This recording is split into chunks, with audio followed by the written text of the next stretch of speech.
बिस्मिल्लाहिर्रहमानिर्रहीम। Ramzan series episode 23। मैं नसरीन और वेलकम करती हूँ आपको मनोसलवा व्लॉग में। उम्मीद है आप सब खैरियत से होंगे। तो आज की ये रेसिपी मेरी इस लिहाज से बहुत अहम है कि इसको हम मैदे से नहीं बनाएंगे, इसे हम घर के रेगुलर आटे से बनाएंगे, जो एक बहुत ही हेल्दी रेसिपी होगी। तो ये एक रेसिपी बनाएं, सहरी और अफ्तारी दोनों में खाएं। तो इसके लिए मैंने 2 कप रेगुलर घर का आटा लिया है और फिर उसमें मैं बाकी चीज़ें ऐड करूंगी। 1 टेबलस्पून इसमें शामिल करूंगी और इस पिज़्ज़े की डो में अच्छे फ्लेवर के लिए मैं इसमें 1 टेबलस्पून चिकन पाउडर इस्तेमाल करूंगी। हाफ़ टी स्पून मैं कुटी हुई लाल मिर्चें डालूंगी और 1 टीस्पून नमक और 1/4 टीस्पून मैं इसमें थाइम डालूंगी। तो अब इस मैदे में इन तमाम चीज़ों को मैं खूब मिक्स करूंगी। ये 1 टीस्पून मैंने इसमें चीनी भी शामिल की है। अब मैदे में तमाम चीज़ें मिक्स करने के बाद मैं इसको 2-3 घंटे के लिए इसी तरह छोड़ दूंगी कवर करके, और फिर मैं इसकी डो गूंदूंगी और बाकी चीज़ें शामिल करेंगे। तो इससे हमारी डो बहुत ही फ्लफ़ी और फूली हुई और बहुत ही नरम बनेगी। अब मैं इसमें 1 अदद अंडा शामिल करूंगी और तकरीबन 2 टेबलस्पून मैं इसमें ऑयल डालूंगी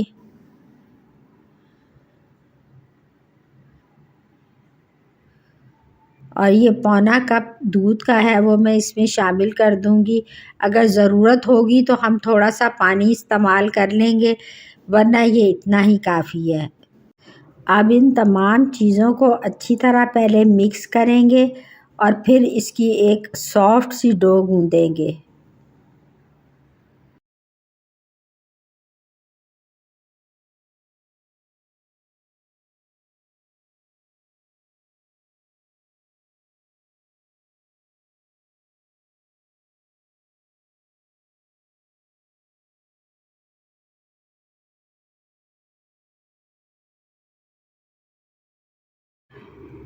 और डो को गूंदने के बाद इसके ऊपर थोड़ा सा ऑयल लगाएं और फिर इसको कवर करके उस वक्त तक रखा रहने दें जब तक कि ये राइज़ हो जाए।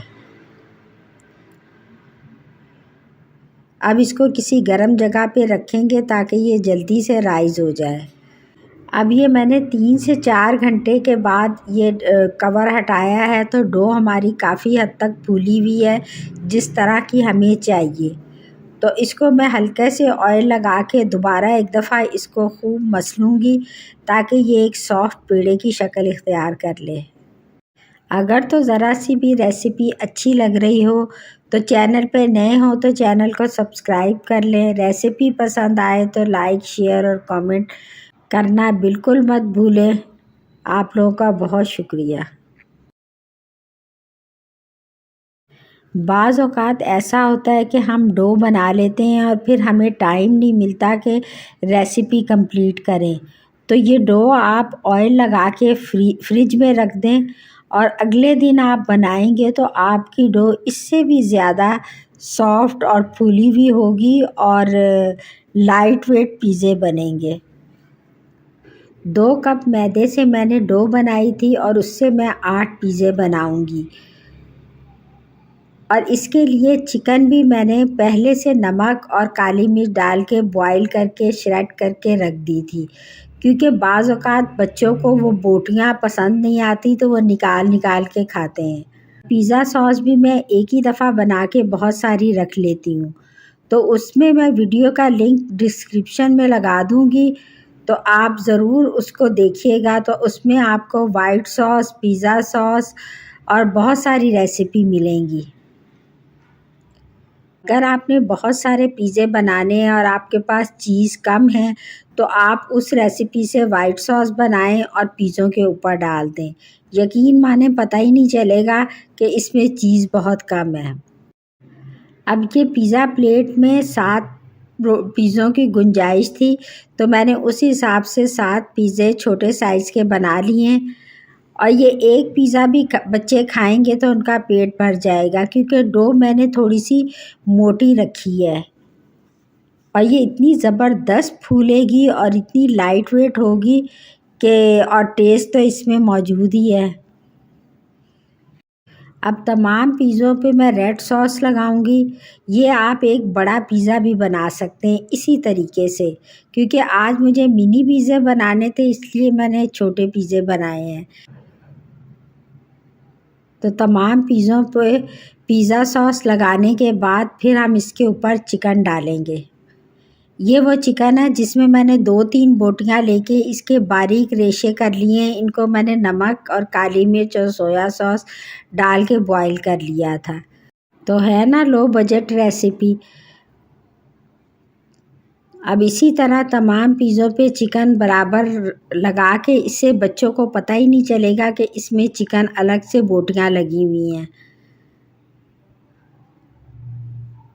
अब इसके ऊपर मैं चीज़ डाल दूंगी जो मैंने कद्दूकश करके रखी थी। मैं मोज़रेला चीज़ डाल रही हूँ, आप जो भी पसंद हो आपके बच्चों को आप वो वाली डालें।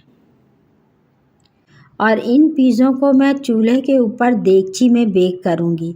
आप देखिएगा कि पिज़्ज़ों के ऊपर भी इस तरह कलर आएगा कि जैसे ओवन में किया हो। तो इसकी एक ख़ास टिप है कि आप देगची बहुत बड़े साइज़ की ना लें। जो पिज़्ज़ा प्लेट है उससे बस थोड़ी सी बाहर निकलती भी हो, तो इस तरह फिर पिज़्ज़े के ऊपर भी कलर आ जाएगा। अब ये देगची को मैंने 15 मिनट पहले चूल्हे पे रख दिया था ताकि इसमें खूब हीट पैदा हो जाए। तो अब मैंने पिज़्ज़ा प्लेट इसमें रख के ऊपर से मैं कवर कर दूंगी और तकरीबन 10 मिनट बाद मैंने बीच में एक दफ़ा चेक किया था तो ज़रा कलर हल्का था, हालांकि बेक फुल हो चुके हैं। लेकिन अभी मैं 5 मिनट इसे मज़ीद करूंगी ताकि इसके साइडों पे अच्छा सा कलर आ जाए। ये 5 मिनट मज़ीद बेक करने के बाद आप देख लें कि पिज़्ज़ों के ऊपर किस तरह का कलर आया है और ज़बरदस्त बेक हुए।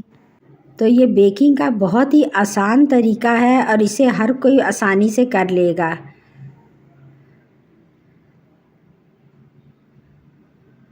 अब ये मैं पिज़्ज़े निकाल लूँगी और फिर इनको ठंडा करके आपको तोड़ के दिखाऊंगी। तो इस पॉइंट पे आप पिज़्ज़ों को ठंडा करके एयर टाइट बॉक्स में डाल के फ्रीज़ भी कर सकते हैं। जब आपको चाहिए हो आप माइक्रो में या तवे पे गरम करें और सर्व करें। अब इसके ऊपर मैं हल्की हल्की केचप लगा दूंगी